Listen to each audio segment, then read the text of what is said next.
man. Detroit versus everybody, man. Detroit, we rep the hardest, man. We gain the hardest. You know what it is, man. Detroit, CJ, holla at your boy when we get home. Don't forget to check out our sponsor, The Health Blaze, at thehealthblaze.com. 100% all natural products from lotions, soaps, foot soaks, bath bombs, and much, much more. Use the promo code Goodfella1Boxing. Tell them your boy CJ Goodfella sent you. Get 18% off. We out. All right, let's talk about the Mike Tyson, Roy Jones fight, and also Nate Robinson getting stretched by, was it Jake Paul? And that wasn't the one that lost to KSI. That's the one that actually can fight. So let's talk about it. Hit that subscribe button, bell icon button, share the video. Apparently, Snoop Dogg ended up replacing Lil Wayne, I'm guessing at the last minute, and Snoop Dogg was way better than Lil Wayne. Could have been on the mic. So Snoop Dogg really made the telecast sweet. It kind of gave you a casual fan point of view, and he was he was pretty knowledgeable as well too. You know, it was just a setup that boxing needed. You know, I like the setup, like the ring. I like the way, you know, they had the Staples Center laid out for it, and they had some concerts with it. And I remember the last kind of fight I remember they had concerts with it was when Andre Ward fought the Englishman on BET. So my whole thing is this, you know, Al Heyman and Bob Arum and Oscar De La Hoya need to take notes of, you know, pretty much how they set it up. Maybe instead of having, you know, just, you know, the regular commentators and then the Paula Malinagi's, the Roy Jones, the Abner Mares, maybe in addition to that, you need to have a casual like Snoop Dogg on there talking some shit, because the old way is the old way. This is a whole different new generation. You know, you got to do something to make boxing appealing. And we'll say boxing after the Ali and the Liston and the, you know, George Foreman kind of era, when he was the first young Foreman, was pretty much Mike Tyson. You know, this 5'10" dude who was half the height of, you know, taller guys like Trevor Berbick was just killing them. You know, literally beating them up. And that's what brought guys like me in boxing. What kept me in boxing was guys like Roy Jones and Floyd Mayweather. But what got you into boxing was Mike fucking Tyson, because he was a fucking beast. Then he had a persona, and what they gotta understand is Triller kind of gave a different view of boxing last night as far as they set up and they lighten and they commentators. Adesanya was really good, and you know, I'd rather hear Snoop Dogg than a lot of, you know, than Joe Goosen and Lennox Lewis arguing all the fucking time. You know, and I think, you know, they need to look into that, man. But you know, other than Nate Robinson, he just didn't have no skill, man. Like, all that, you've been training all that time, and you popping your chin straight up in the air, your head straight up in the air. You just running in, you know, fighting with your hands down and running in with your chin up. You know, just because you're a great athlete, you know, don't mean you're going to be a great fighter or a great MMA, or you will be able to cross over to other sports. He wasn't even using his jab. He just running right on in. And, you know, that Paul guy, was it Jake or Logan, whatever one it was, you know, he timed him. You know, the first time was a rabbit punch. You can't hit behind the head. But he timed him. When the last time, the one he put him to sleep, the third knockdown, because the first one shouldn't have been a knockdown. You know, he put him to sleep. You know, because he ran right into that shot. And he poised, he held his ground, and he waited for the opening. And believe it or not, it's a lot of professional fighters who can't counter like that. Where you can't run in like Nate Robinson, but a lot of guys, they can't sit there in the heat, in the bear trap and deliver. Can't do it. That dude a problem, man. He's strong, he athletic. He learning how to fight. The more he do it, the better he gonna get. And for Nate Robinson, you know, now you're gonna be a meme. You wanted to be relevant so bad, you wanted to try boxing. You know, just wasn't it. You know, he is better off just using his athleticism and moving a little bit and making Jake Paul, you know, make his feet move, make him move off the platform. He made him move off the platform, and you know, maybe he didn't have that ability, man. His chin straight up, man. I'm asking him to do shit that's too complicated. But the person that got him ready for that fight is a disgrace. I don't know what their background was in boxing, but I wouldn't send my worst enemy there to fight the box with them. And maybe, you know, maybe Nate just didn't get it. Maybe he got stretched in camp. But to be honest, there wasn't no weight limit. The motherfucker was 8 pounds apart. Nate was like 881. Paul nigga was like 189. So, you know, and people laughing at him, but a lot of people laughing at him, man, it take a lot of nuts to step in that ring.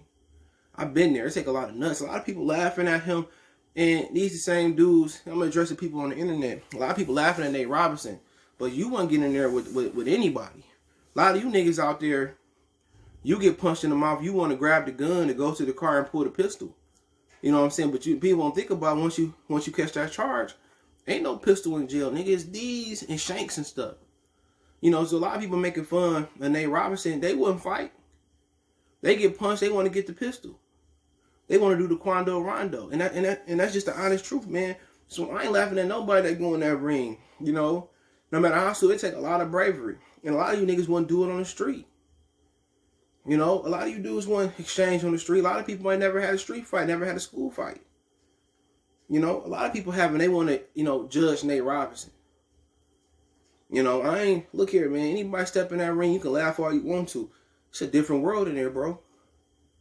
Ain't no guns. I mean, even the street, man. You go to jail or you in a situation where you got no gun, you got to fight your way out. You know, it take a lot of conditioning.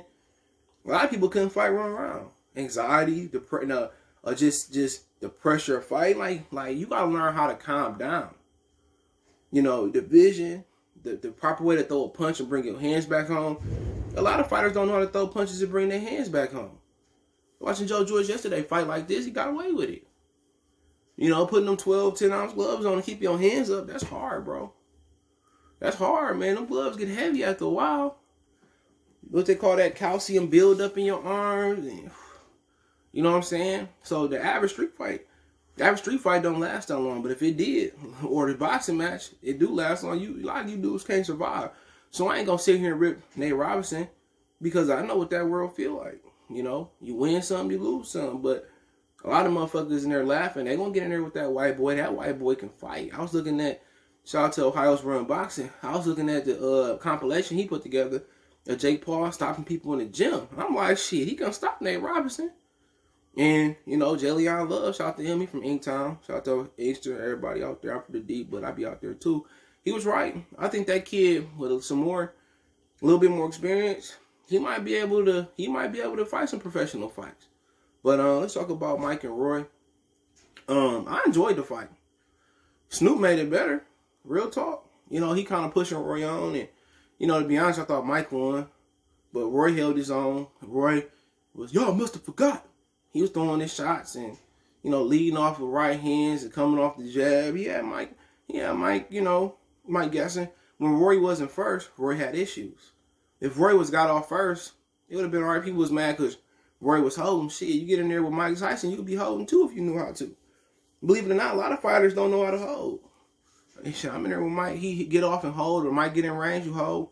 But Roy took some hellacious shots. Mike took some really good shots from Roy Jones, man. You could tell Roy Jones' knees was gone. He was tiptoeing to the ring. You know what I'm saying? You ever been at a function, a wedding, or you been at a cabaret or party, and you know after a while, the women that wear them heels and them shoes that hurt, they walk around the party like this on they, they walk around the party on their feet.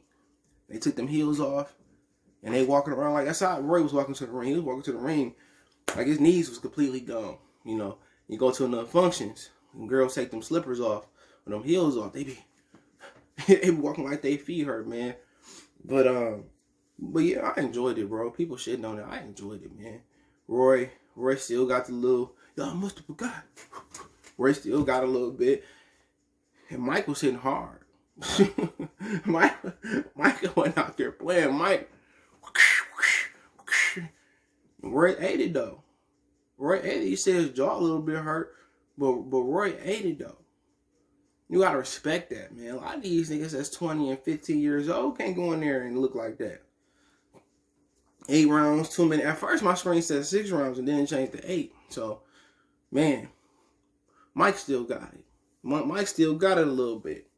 You know, going to the head, going to the body. But he ain't how Mike was. Mike used to be in all day, just boom, boom.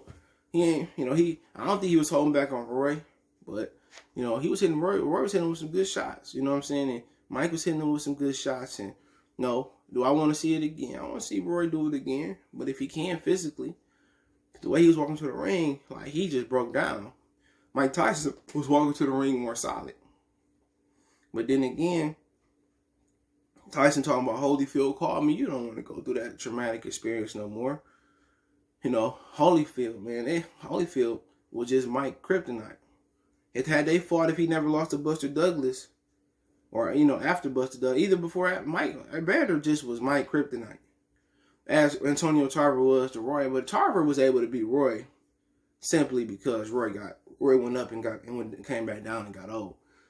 And, you know, Roy at his best, you know, Tarver does have a great style for Roy. He couldn't fuck with Roy at his best. Nobody could fuck with Roy at his best. You talking about only person that could beat Roy from 160, because he fought at 54, but he was a baby. But 160 to 175, Marvin Hagler, Sugar Ray Robinson.